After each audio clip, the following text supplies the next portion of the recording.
गैंगटॉक से मुंबई और दिल्ली से जयपुर तक मौसम का भयानक मिजाज पूरे देश में देखने को मिलेगा। बंगाल की खाड़ी और विदर्भ से उठा तूफानी डिप्रेशन भारी तबाही की आहट दे रहा है। दिल्ली एनसीआर में हल्की बारिश का अलर्ट है, जबकि पंजाब और राजस्थान में झमाझम बारिश होना तय माना जा रहा है। वहीं मुंबई में समंदर की तूफानी लहरों के साथ मूसलाधार बारिश और उत्तर प्रदेश में कड़कड़ाती बिजली और तूफानी बौछारें जनजीवन को अस्त व्यस्त कर रही है। नमस्कार, आइए इस वीडियो में आपको दिखाते हैं देश और दुनिया में क्या है मौसम का हाल इस वीडियो में। नमस्कार, मैं हूं आकांक्षा और आप देख रहे हैं न्यूज़ 18 का डिजिटल प्लेटफॉर्म। सबसे पहले आपको अपडेट देते हैं दिल्ली एनसीआर का। दिल्ली एनसीआर के क्षेत्रों में मानसून का असर बना रहेगा।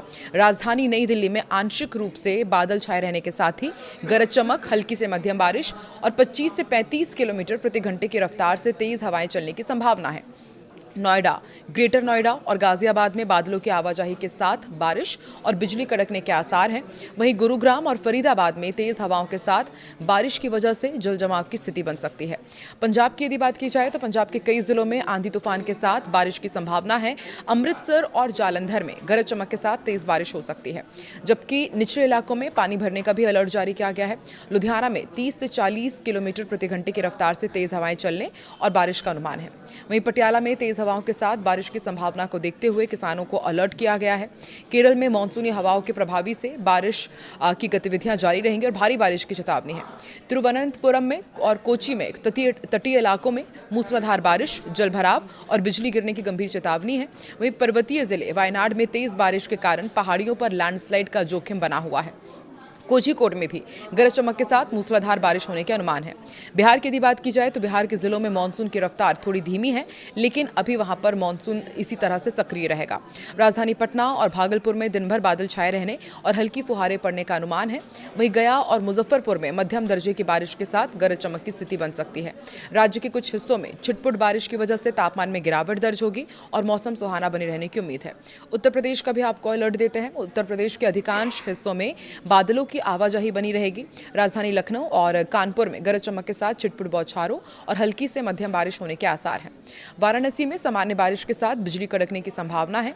वहीं आगरा और आसपास के मैदानी इलाकों में लोगों को उमस भरी गर्मी का सामना करना पड़ सकता है। हालांकि हल्की फुहारें राहत दे सकती हैं। वहीं हिमाचल प्रदेश में पहाड़ी राज्यों के मुकाबले ज्यादा बारिश के चलते जनजीवन प्रभावित हो रहा है। शिमला और सोलन में अचानक लैंडस्लाइड होने की चेतावनी देते हुए जो टूरिस्ट वहां पर पहुंच रहे हैं उन्हें खास सावधानी बरतने की सलाह दी गई है। पर्यटन स्थल मनाली की यदि बात की जाए तो यहाँ पर नदियों के जलस्तर में उफान से बाढ़ जैसी स्थिति बन सकती है। वहीं धर्मशाला में गरज चमक के साथ मूसलाधार बारिश और बिजली गिरने का अलर्ट जारी किया गया है। उत्तराखंड की यदि बात की जाए तो उत्तराखंड के पर्वतीय क्षेत्रों में मानसूनी बारिश आफत बनकर बरस सकती है। राजधानी देहरादून और नैनीताल के पहाड़ी और संवेदनशील मार्गों पर भारी बारिश के कारण लैंडस्लाइड और मार्ग बाधित होने का अलर्ट जारी किया गया है। इसके अलावा हरिद्वार और ऋषिकेश में लगातार बारिश के चलते गंगा नदी के बढ़ते जलस्तर पर प्रशासन द्वारा कड़ी निगरानी रखी जा रही है। अब आपको राजस्थान का भी अलर्ट देते हैं। राजस्थान के अलग अलग हिस्सों में मौसमी बदलाव का असर दिखेगा। उदयपुर और अरावली पहाड़ी क्षेत्रों में मूसलाधार बारिश के चलते लैंडस्लाइड का खतरा बना हुआ है। वहीं कोटा में गरज चमक और बिजली कड़कने के साथ तेज बारिश के अनुमान है। राजधानी जयपुर और जोधपुर में दिन भर आंशिक रूप से बादल छाए रहेंगे और कुछ स्थानों पर हल्की से मध्यम बारिश दर्ज की जा सकती है। गुजरात की यदि बात की जाए तो गुजरात के कई जिलों में अभी भी भारी से अति भारी बारिश को लेकर स्थिति चिंताजनक है। अहमदाबाद में रेड अलर्ट के साथ शहरी बाढ़ का गंभीर जोखिम उत्पन्न हो सकता है। सूरत और वडोदरा की यदि बात की जाए तो यहां पर मूसलाधार बारिश के चलते जल भराव की पूरी आशंका है। राजकोट के साथ ही सौराष्ट्र के इलाकों में आंधी तूफान के साथ मूसलाधार बारिश की चेतावनी मौसम विभाग की तरफ से दी गई है। देश भर में तेज बारिश का दौर जारी है। मध्य प्रदेश, गुजरात, उत्तर प्रदेश, बिहार समेत 16 राज्यों में भारी बारिश हो रही है। उत्तराखंड में रुद्रप्रयाग के गौरीकुंड के पास लैंडस्लाइड होने से केदारनाथ यात्रा लगातार तीसरे दिन फिर बंद है। इसके बाद कई घरों में मलबा घुस गया, गाड़ियां बह गई। पहाड़ी मैदानी इलाकों में लगातार हो रही बारिश की वजह से हरिद्वार में गंगा खतरे के निशान के करीब पहुंच गई है। असम में बाढ़ से हाहाकार मचा हुआ है। मरने वालों की संख्या बढ़कर 78 तक जा पहुंची है और 3 लाख से ज्यादा लोग अभी भी जल भराव की समस्या से जूझ रहे हैं। मध्य महाराष्ट्र, मराठवाड़ा, विदर्भ और तेलंगाना में रेड अलर्ट है। रेड अलर्ट का मतलब होता है कि 24 घंटे में 204 मिलीमीटर से ज़्यादा बारिश होना। इससे आप अंदाज़ा लगा सकते हैं कि यहाँ पर हालात कितने चिंताजनक हैं। प्रभावित इलाकों में 13,000 परिवारों के घरों में अभी भी बिजली नहीं है। राज्य में जिस तरह से भीषण बाढ़ आई है उसके बाद 11 दिन बाद भी कई परिवार अभी भी अंधेरे में रहने को मजबूर हैं। बाढ़ के कारण कई जिलों में भारी तबाही हुई है। घरों में कीचड़ भर गया है। प्रभावित इलाकों में गौरी सागर, शिवसागर, नज़ीरा, अमगुरी और डेमो शामिल हैं। 19 जुलाई की सुबह से नागालैंड और ऊपरी असम के ज़िलों में जो भारी बारिश हुई उसकी वजह से हमने देखा कि कई हिस्सों में भारी तबाही हुई। बाढ़ के कारण मरने वालों की संख्या 78 के पार कर गई है। 3 लाख से ज़्यादा लोग अब भी प्रभावित हैं और आईएमडी ने अगले 2 दिनों में गुजरात के कई ज़िलों में बहुत ज़्यादा बारिश की चेतावनी दी है और माना जा रहा है कि कई ज़िलों में भारी से बहुत ज़्यादा बारिश होने की संभावना है। सूरत, वडोदरा, अहमदाबाद, भावनगर, भरूच, आणंद, नर्मदा, तापी, डांग, छोटा उदयपुर, पंचमहल, दाहोद और महिसागर में हाई अलर्ट है। अहमदाबाद, सूरत, पंचमहल, आणंद, भरूच, नवसारी, जामनगर, खेड़ा और वडोदरा समेत कई जिलों में शुक्रवार को सभी स्कूल कॉलेज बंद रहे। स्थानीय अधिकारियों की छुट्टियां रद्द कर दी गई हैं। हर जिले में 24/7 कंट्रोल रूम चालू रखने और क्लास 1 का अधिकारी तैनात रहने के आदेश दिए गए हैं।